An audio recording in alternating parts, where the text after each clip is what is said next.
کہتے ہیں دوسرے مسلک کے لوگ ہم کو غیر مقلد کہتے ہیں، کہتے ہیں کہ سارے مسلک کے لوگ مقلدین ہیں، لیکن اہل حدیث مقلد نہیں، اس لیے یہ صحیح نہیں ہے۔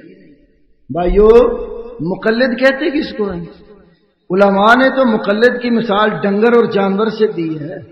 یہ جامع و بیان العلم ہے، جیسے جانور کے گلے میں پٹا ڈال کر جدھر مرضی اس کو کھینچ کے لے جاتے، مقلد نے امام کا پٹا ڈالا تھا گلے میں، جدھر جیچے لے جائے۔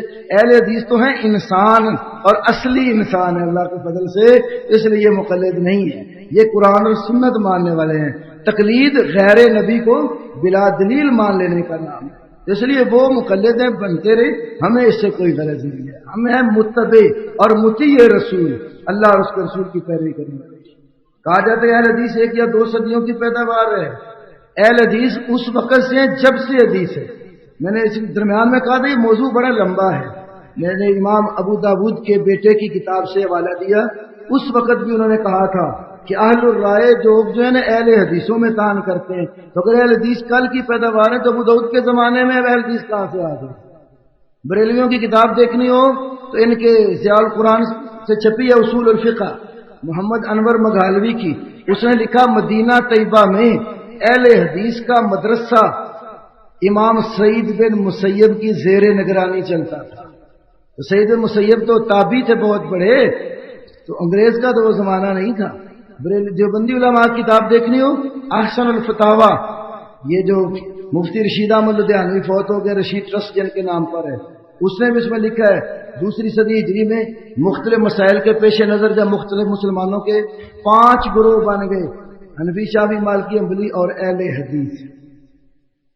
اہل حدیث علماء کی کوئی سند آج سے لے، یہ تو بس میرا گلا ٹھیک نہیں تو میں نے پہلے یہاں بیان کی ہوئی ہے، آپ کو پتہ ہے یہ اہل حق کا یا اہل باطل کا عقیدہ ہے کہ آج وہی کر سکتا ہے جس کو آپ کی منظوری مل جائے۔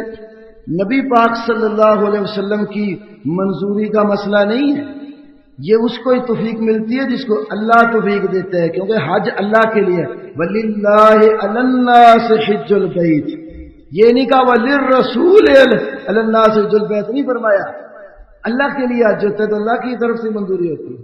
یا بخاری رحمہ اللہ کی کتاب ادب مفرد میں یہ روایت ہے کہ عمر بن خطاب یا عمر بن عبدالعزیز کا پاؤں شال ہو گیا، انہیں آپ نے پوچھا کیا کروں، تو انہوں نے کہا آپ اس سے مدد مانگیں جس سے آپ سے سب سے زیادہ محبت ہے۔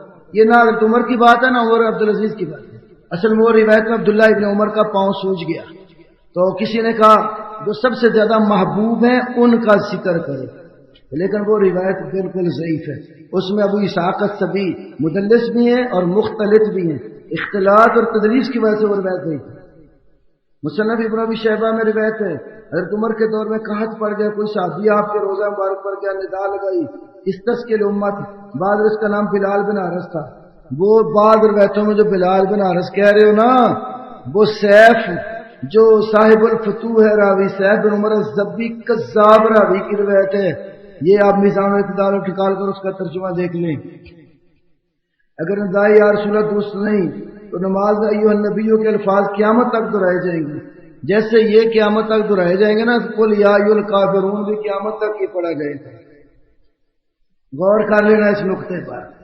قرآن مجید کے آخر میں جو ختم قرآن کی دعا ہے، کیا یہ ثابت ہے؟ بالکل ثابت نہیں ہے۔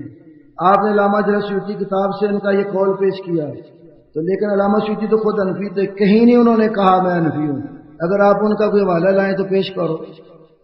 رسول خدا نے فرمایا کہ فتنے مشرق سے نکلیں گے، ایک حدیث میں ہے کہ عراق سے، دیکھا جائے تو خارشیہ، معتزلہ، جنگ جمل، حنفیت، یہ سب عراق سے نکلے ہیں لا شک کا۔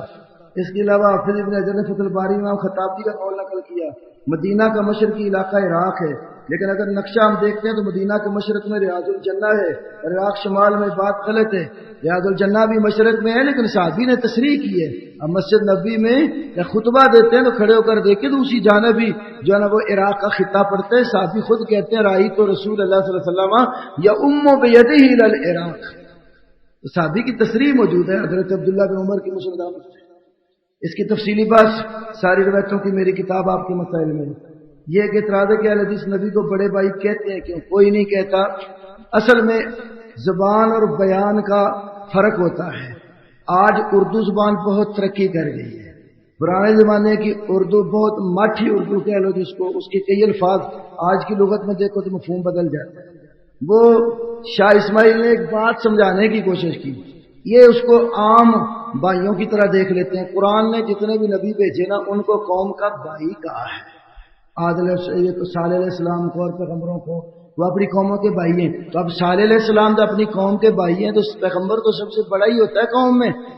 سمجھانا یہ مقصود ہے، جو بڑا ہوتا ہے اس کا ادب ہوتا ہے، اس کا احترام ہوتا ہے۔ وہ تو احترام بتا رہے ہیں، یہ اس کو اپنے جیسے نکمے بھائی جیسا سمجھ کے نہ مانا غلط کرنا، یہ بات غلط ہے۔ انبیاء قوموں کے بھائی شمار ہوئے، قرآن نے سورۃ اعراف دیکھ لو اور سورتوں میں ہے۔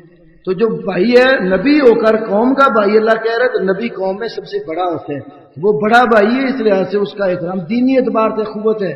تفصیلی بات دیکھنی ہو تو تقویۃ الایمان کے رد میں جس وقت عبدالسمی رامپوری نے طیب البیان لکھی تھی، تو اسی کے جواب میں اکمل البیان فی تائید تقویۃ الایمان، اتنی موٹی مفصل کتاب دارالدعوۃ پہ لاہور سے آج تک کسی بریلوی کو جرأت نہیں اس کتاب کا جواب دے، تو تفصیلی بات ہے اس میں۔ قرآن مجید میں اے نبی ہم نے تیرے اگلے پچھلے گناہ بخش دی، جبکہ نبی گناہ نہیں کرتے، تفصیل سے بتائیں۔ اصل میں ذنب کا لفظ ہے، ذنب کے معنی میں بہت سارے اقوال ہیں، جن میں سے ایک ہلکے سے ہلکا معنی اجتہادی خطا اور لغزش بھی کیا جاتا ہے۔